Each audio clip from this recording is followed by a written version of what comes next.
Salam əziz və çox dəyərli mətbəx sevər izləyicilərim. Xoş gördük kanalımda. Bu günləri Ovalex-li biskvit hazırlamışam. Hansı ki bir çox xanımların istəyini nəzərə alaraq bu biskviti hazırlayanda lentə almışam ki səhifədə paylaşım.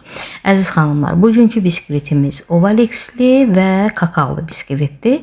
Bunun hazırlama qaydasını sizlərlə bölüşürəm. Eğer sizin için maraqlıdırsa videonu sona kadar izleyin. Deməli mən bu biskviti hazırlayanda bütün ərzaqları eyni anda mikserin qabına əlavə edib mikserdən keçirdirəm.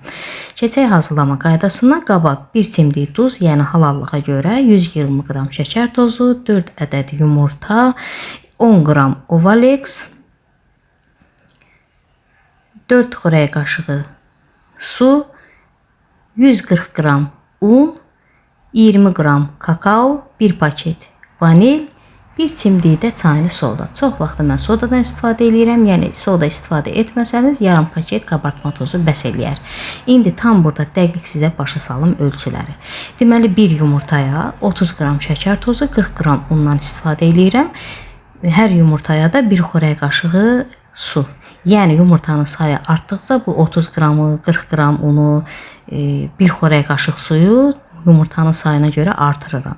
Burada unu 40 qramdır, amma kakaolu biskvit olduğuna göre undan elə bil ki 20 qram kəsib yerinə 20 qram kakao əlavə eləmişəm. İndi yumurtanın ölçüsü biraz böyük olsa, əziz xanımlar, siz unu hardasa hər yumurtaya 5 qram artıra bilərsiniz. Yox, əgər yumurta çox xırda olarsa, elə bil ki unu 5 qram, elə bil 30 qram yox, məsələn 35 qram yox, 40 qram yox, daha doğrusu üzr istəyirəm, 35 qramdan eləyə bilərsiniz unu. Şəkər tozu ilə 30 qramdan qalır bir yumurtaya 30 qram şəkər tozu. Tam yəqin ki dəqiq başa sala bildim. İnşallah ki şərh bölümündə də qeyd eləyəcəm ərzaqların miqdarını. Mikserdən keçirdirəm biskvitin xəmirin. Burada da çəmbərimizi hazırlayıram. 20 diametr çəmbərdir burada. Folqa ilə bükmüşəm. Hər dəfə biskviti bu formada hazırlayıram. Yəni çəmbərlər, müxtəlif ölçüdə çəmbərlərim var. Folqaya bu formada bükürəm və yerləşdirirəm bişirəcəyim qabın listin içərisinə. Mikserdən ayırıram, mikseri daha doğrusu xəmiri götürüb yerləşdirirəm çəmbərə. Daha sonra 150-160 dərəcədə biskvitimiz bişməlidir. Mən bu biskviti 160 dərəcədə bişirirəm. Burada dərəcəsini də sizlərə göstərəcəm. Əziz xanımlar, deməli sobanın alt gözündə, elə bir lap orta hissəyə qoymuram. 160 dərəcədə. Düz 50 dəqiqədən sonra yoxlayıram. Çöplə baxıram. Əgər çöpə xəmir yapışmayıbsa, demək ki bizim biskvitimiz hazırdır. Biskvit hazır olandan sonra isti-isti, heç gözlətmədən çəmbərdən çıxarıram və üzü üstə mən bunu bir çay dəsmalının üstünə çevirirəm.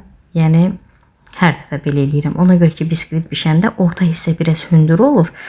O elə çəmbərdə qalanda biraz soğuyandan sonra o hündür hissə ilə o fasonda da qalır. Sonra mən tort yığanda məcburam o hündür hissəni kəsəm, atam. Ona görə baxın, biskvit hazır olandan sonra mən bunu üzü üstə çevirirəm.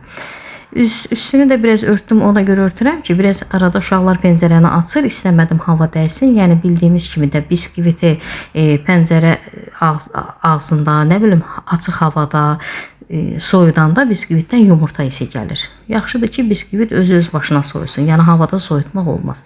Tam hazır burada soyuyandan sonra sizə ölçülərdə göstərəm. Həm 4 hissəyə bölmək olar bunu, həm də 3 hissəyə bölmək olar. İnşallah ki hər şey dəqiqliyi ilə başa saldım. İzlədiyiniz üçün təşəkkürlər. Sağ olun, sağlıqla qalın.